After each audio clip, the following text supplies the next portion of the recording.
Hi, Miss Worsham here to read your chapters 21 and 22 of our One School, One Book in our Wish book. I hope you've been following along. We're almost to the end.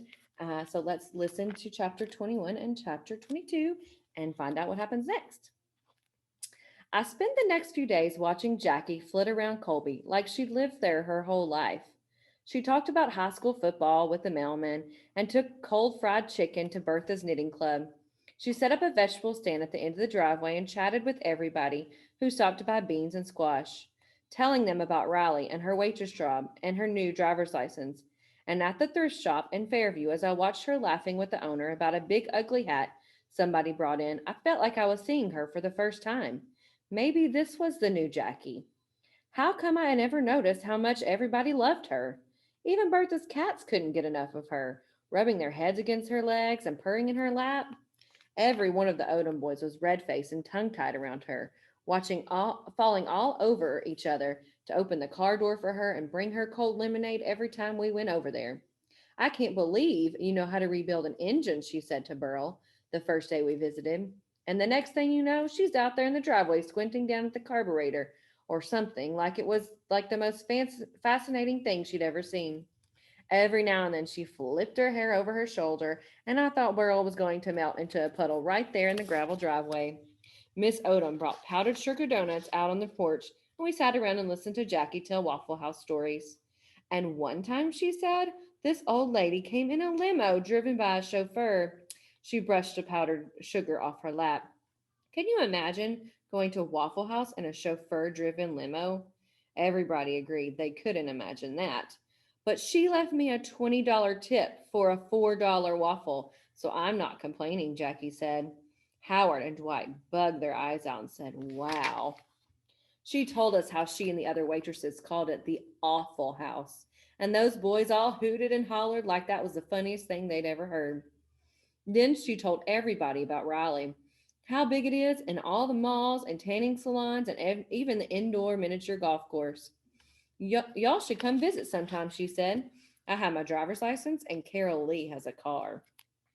They grinned and nodded and said how much they'd like to go to Raleigh, and I felt jealous poking at me so hard it made me squirm as I sat there on the porch steps. Late that afternoon, me and Howard took Jackie down to the creek with Wishbone, and she didn't waste a minute taking her shoes off and wading in the cold mountain water, her laughter echoing through the trees. She answered all Howard's nosy questions without a single eye roll and acted like she hung out with up-down boys every day of her life. What's it like when you visit your daddy in jail? He said. I like to die when he asked that, but Jackie wasn't one bit bothered.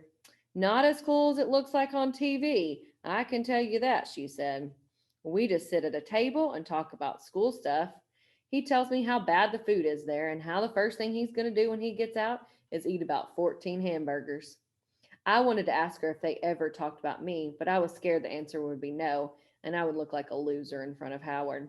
I started to remind him that Scrappy is in a correctional facility, not a jail. But he and Jackie had already moved on, talking about the Bible detective game at Sunday school. I bet Charlie's terrible at that game, she said, giving me a poke. Reading the Bible was not exactly a popular activity at our house, right, Charlie? She poked me again. That night, Miss Odom invited me and Jackie to have supper with them. Burl and Lenny brought aluminum lawn chairs in from the yard for us and nearly knocked each other over trying to sit next to Jackie. She helped Miss Odom put plates of ham and bowls of coleslaw and baked beans on the table and didn't even blink an eye when everyone held hands and Dwight said the blessing and thanked the Lord for baked beans and new friends. I swear I felt invisible while everybody jibber jabbered at the table. Jackie told them about being a majorette in 10th grade and marching in the Memorial Day parade in the rain. Talk about a bad hair day, she said. And everyone laughed, and she asked Mr. Odom about the job driving a lumber truck. When he described driving from Colby to Charlotte to Greenville and everywhere in between, she said, it must be so fun to go to all those different places. Then she went on to tell him about her friend Loretta, who worked the night shift at a truck stop on the interstate, and boy, oh boy, did she have some stories to tell about some of those truckers. Mr. Odom blushed a little at that, and Mrs. Odom jumped in real quick to tell us about Howard being the Bible detective champion at church. No way, Jackie said. He didn't tell me that. And then it was Howard's turn to blush. Wishbone laid on the floor next to Cotton because he knew there would be food down there before long.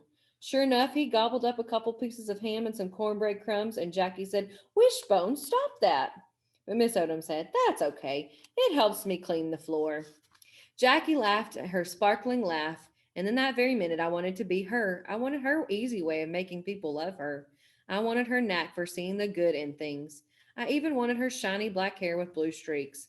But no matter how bad I wanted it, I was still going to be just plain old me. Chapter 22.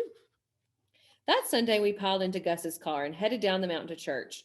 Jackie had French braided my hair like she used to back in Riley, and Bertha made a big old fuss over it. I just love Charlie's hair like that, she said. Jackie, you should get a job in a beauty parlor. You have a real talent. Jackie thwacked her forehead and said she couldn't believe she never thought of that before. I might look into that when I get home, she said. So then Bertha told us a story about her friend Denise who flunked out of beauty school. She flunked right out after 3 weeks and ended up marrying some rich guy. But not 2 months later, she ran off to Atlanta with that rich guy's brother. Jackie loved Bertha's stories and always laughed and said, No way, or I can't believe that, while me and Gus just sat in silence pretending to be interested. After church, Jackie snatched the cookies off the food table in the fellowship hall and then went to hang out with the teenagers in the parking lot like she'd known them her whole life. How had Jackie and I turned out so different? I was sure she never worried one little bit whether or not anybody liked her. But then, of course, everybody did like her, so that was what was there to worry about. That afternoon, the Odoms came over to Gus and Bertha's for dinner. Bertha always made a big deal out of Sunday dinner, but with the Odoms coming, it was a regular feast. Jackie and I helped her set out some card tables out in the yard.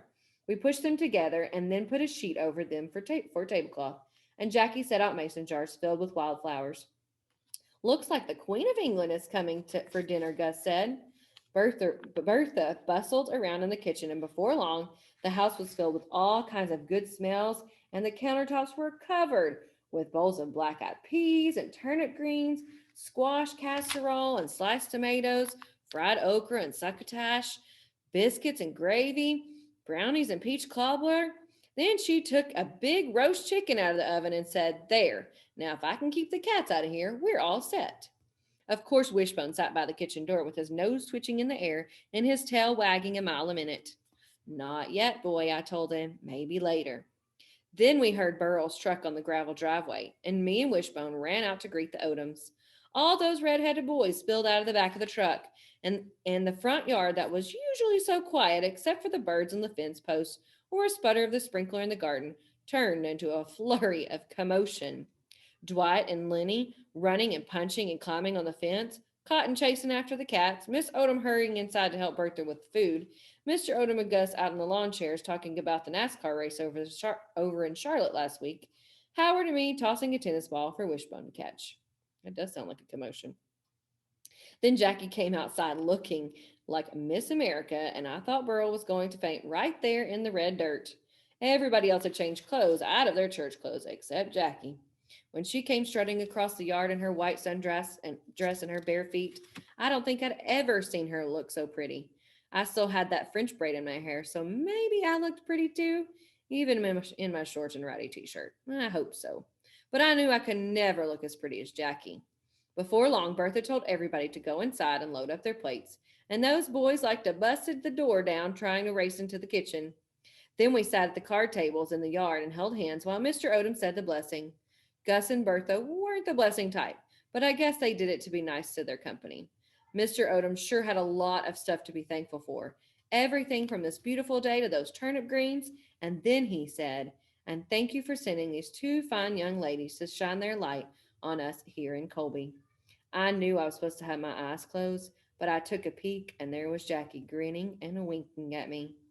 As soon as we all said aloud, Amen, everybody dove into the food like there was no tomorrow. Miss Odom and Bertha kept running back into the kitchen to bring out more tomatoes or succotash while Jackie poured sweet tea and Gus shooed the cats away. Wishbone sat by Cotton, hoping he'd drop his chicken leg. By the time Bertha brought out dessert, everybody was rubbing their stomach and saying how they couldn't possibly eat another bite. Except, well, maybe just a little bit of that peach cobbler. Cotton leaned across the table to grab a brownie and said, "Hey, look, the wishbone." Sure enough, right there on the greasy platter was the chicken wishbone. Of course, my dog, Wishbone, heard his name and ran over to Cotton, probably thinking he was about to get something good to eat. "Who wants to pull out the wishbone with me?" Cotton said. Dwight jumped up. "Me," he said. "No," I hollered, pushing Dwight out of the way. "It has to be me. It has to be me." Cotton held the bone behind his back when Dwight tried to grab it. "I called it first, Charlie," Dwight said. I stamped my foot. "No, it's mine."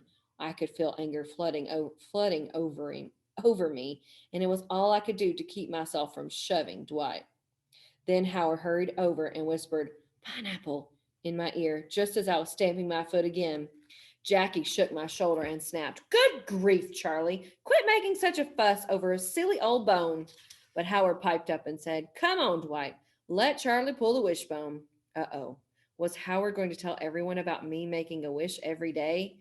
I hadn't told him not to tell anybody, and now I bet he was, and everybody was going to think I was crazy. But he didn't. He told Dwight he'd give him some of his Bible books if he'd let me pull a wishbone with Cotton. "How many?" Dwight asked. "3. Make it 5. "Okay." So Dwight ran off to grab another brownie, and Cotton held the wishbone out to me. When each took a side and closed their eyes, I made my wish, and then I pulled. Snap! That bone broke in two, and guess what? I got the big side, the side that's supposed to make your wish come true. "Oh, man," Cotton said, tossing his piece of bone onto the table.